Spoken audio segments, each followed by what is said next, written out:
1320 WILS Morning Wake Up. We were just talking about this with this Rogers Healy guy about wages actually have been inflating as well. Labor shortages and inflation, they're actually lifting wages, particularly for workers changing jobs. If you left a job for a new employer, the annual raise is about 8.5% as of July, up from 7.9 in June. And my friend Charlie, who will become a U.S. citizen as of Wednesday, experienced that over the weekend, left his job at, I think he was, I'm not going to say, he was in the teens per hour, and he is starting a job on Monday in which he will have to do some traveling, but he also gets to make his own schedule, so he'll do like a week on and a week off at $30 an hour.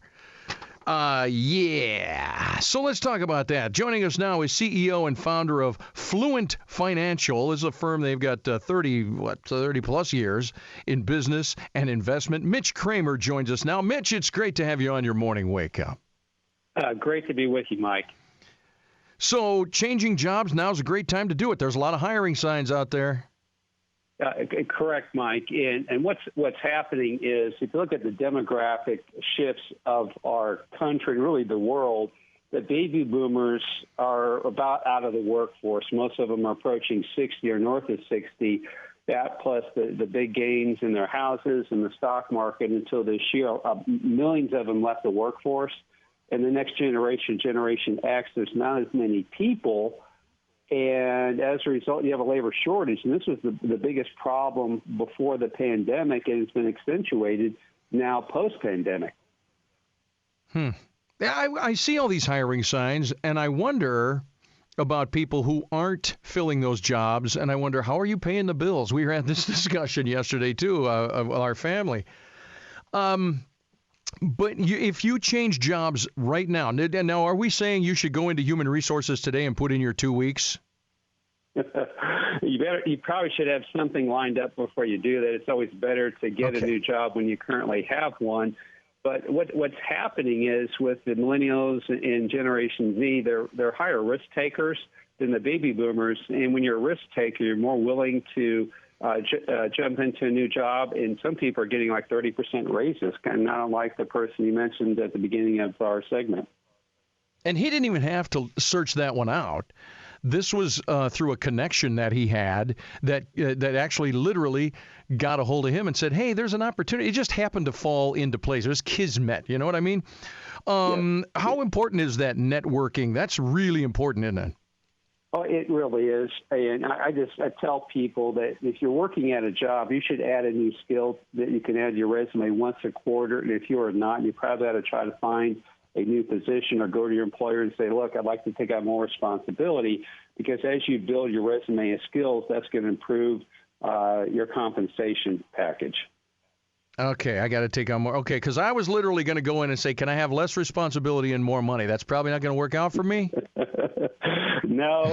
So I think you're going to find a lot of employers interested in some flexibility. Maybe you can work at home for certain jobs, and the pandemic has kind of accelerated that process of working at home. 20% of all Americans probably will never go back to an office again, so that's made it very attractive for employees. How many employers are doing that now? Because I read a story the other day where they're starting to demand that you get back to the office. Is that a big deal?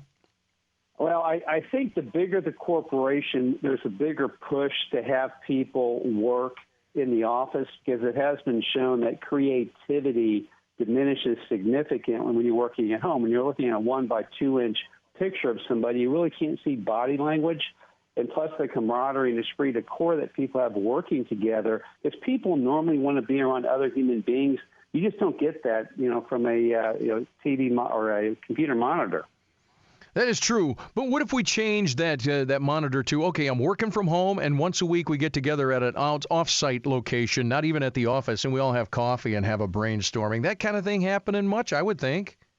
Yeah, it's happening, but the problem you run into is, what if you're working remotely in another state or many hours away from the office? It's not very conducive, and you're seeing a lot of people do that.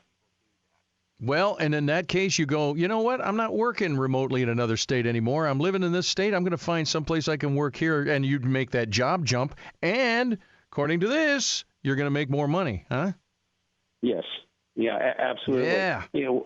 What's interesting, both Accenture and IBM announced just before the pandemic they're wanting a lot of their work-at-home employees to come back in the office due to the problem I mentioned earlier, the lack of creativity and some inefficiencies. Because normally you see a big uptick when people work at home, then it slowly starts to degrade over time, and the productivity is not there. I gotcha. Talking with Mitch Kramer. He is the CEO and founder of Fluent Financial. Over 30 years, business, investment experience, and help you build that business. And we're talking about maybe now's the time, really, to look at your job changing. And you might end up with a little bit of a raise. So the number one thing today on a Monday is to start to take evaluation, I guess, huh, Mitch? Yeah, to take evaluation, I think people also need to be cautious of where we are in the economic cycle. There is a diagram. We call it the HOPE, Housing, New Orders, Profits, and Employment. And it's basically the road to recession. And currently we're between new orders and profits. And the last part of the economy that's going to suffer is employment. And you're starting to see layoffs start to pick up. And when people do job hop, one thing you have to be careful of, often the last person hired is the first person fired if the company has difficult times. Mitch, we got to get out of here. Mitch Kramer, I appreciate your time here on your Morning Wake Up. Have a great day. You too, Mike. Thank you.